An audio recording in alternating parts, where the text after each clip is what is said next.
Hey guys, Gwydscomix here, and A Rainbow's Tale isn't quite as nice as the story we knew of Sugar and Spice. That was a funny reference, Gwyd. You're hilarious.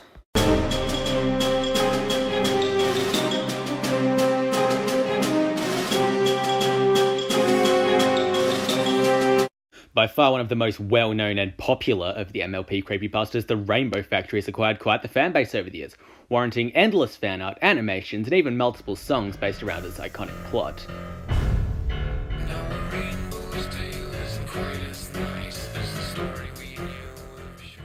Unfortunately, since the release of this story, not only has the show quite literally shown you the inside of the factory, but also revealed or at least mildly hinted towards the fact that, you know, that's not how rainbows are made. Either that or Fluttershy's dad's a homicidal maniac.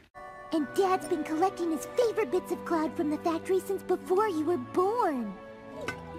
The very best from every production run since my first day on the job.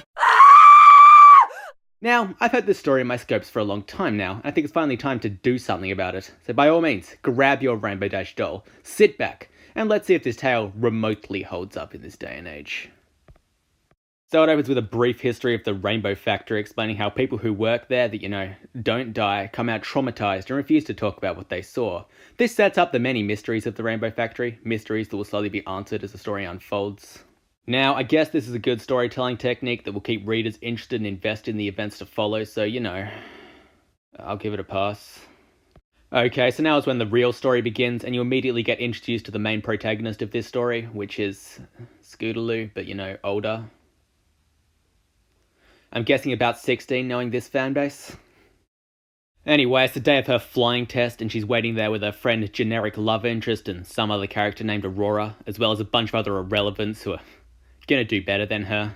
They then talk about how ponies that fail the test are sent away to a place no one knows about. I wonder if it's the Rainbow Factory. Nah, definitely not that.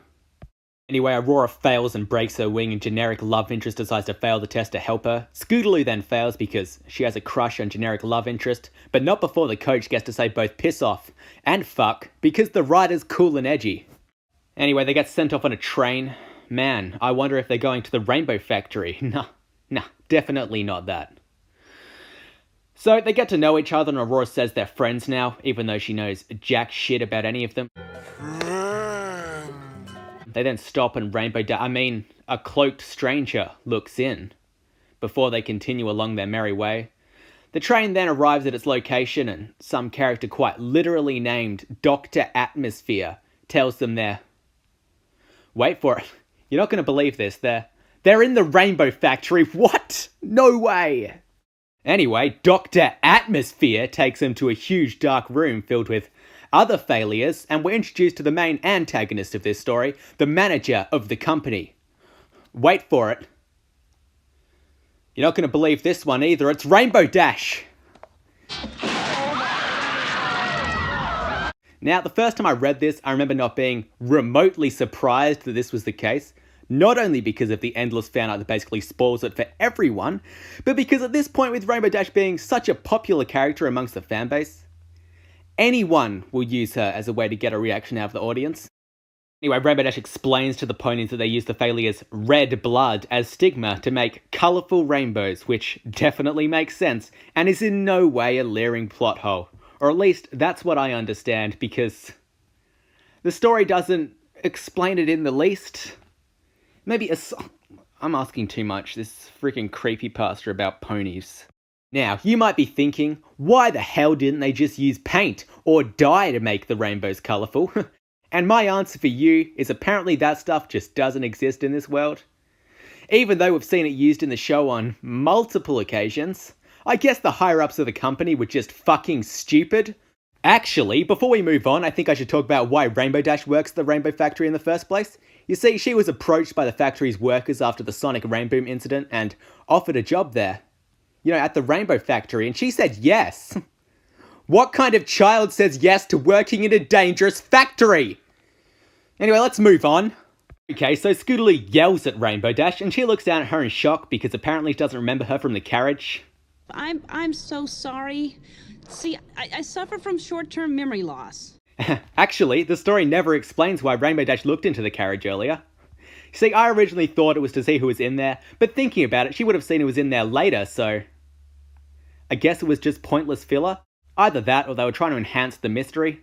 But if they wanted to do that, they could have at least made this interaction between the two main characters actually make sense! Anyway, Rainbow Dash yells back at her about feelings, but I don't care about feelings, so let's move on. So, Dash kills love interest in the machine, which apparently breaks every bone in your body first because it makes better spectra that way. Now, did we get a reason for this? No! No, we didn't get a reason for it. It was just pointless shock value, and that's about it. So, let's move on. Scoots then passes out, wakes up, and starts a revolution, so Dash gets angry and sets her workers on the assault of foes. She then kills them all except for, coincidentally, the two main characters, Scootaloo and Aurora, who bust down the door. Unfortunately, by then, Rainbow Dash is almost upon them, so Aurora decides to distract Rainbow Dash while Scootaloo escapes. My little pony, my little pony. I used to wonder what friendship could be. Surprisingly enough, she fails, and Rainbow Dash tears off her wings, chucks her in the machine, and calls her a bitch. Because remember, the ride is edgy. My little pony, my little pony. I used to wonder what friendship could be. After that, Dash goes after Scootaloo, who jumps an event that leads back to where she started, which kind of makes everything that just happened pointless. Anyway, Dash then tells her men to contain her but not kill her because she wants to do it herself. So they do. Dash comes down, calls her a whore, and says any last words, to which Scootaloo replies, "You have beautiful eyes," which I think when put in context is the only good part of this story. The end. Okay, so let's wrap this up. I first of all want to say that this is by far the best of the MLP creepypastas I've read to date. It was well written, not to mention the pacing was surprisingly good compared to some of the stories I've read on this list. But despite these minor upsides, I didn't enjoy it, and for one very good reason. It was predictable. I knew they'd fail the test, I knew they'd go to the Rainbow Factory, and I knew their punishment would not be slavery. It's a creepypasta. Their punishment was clearly death. I think the only surprise this story really hadn't hold for you was Rainbow Dash, and even that didn't at all surprise me because of how overused the character is in these things.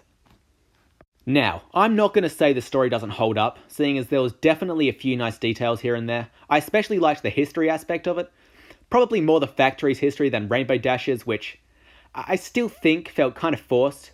So I guess if I was to explain this story in one word, it'd be predictable. It was just really predictable. Hey guys, thank you so much for watching. I hope you enjoyed. This video took a particularly long amount of time because it took me forever to get the recording right, and then the recording screwed up, and then I needed to record it again. And then I completed the video, and then the recording stuffed up again. Look, it was a whole thing. I'm not going into any details.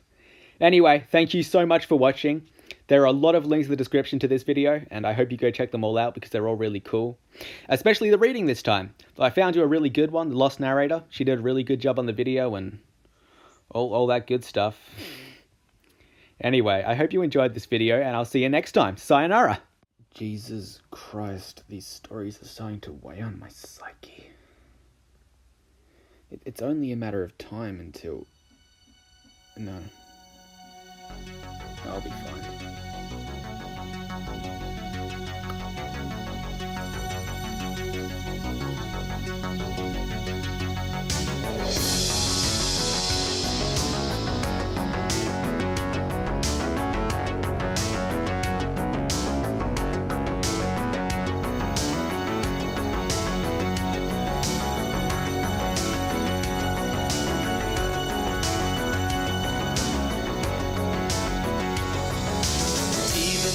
Of history, and lots of shadow hiding in a mystery.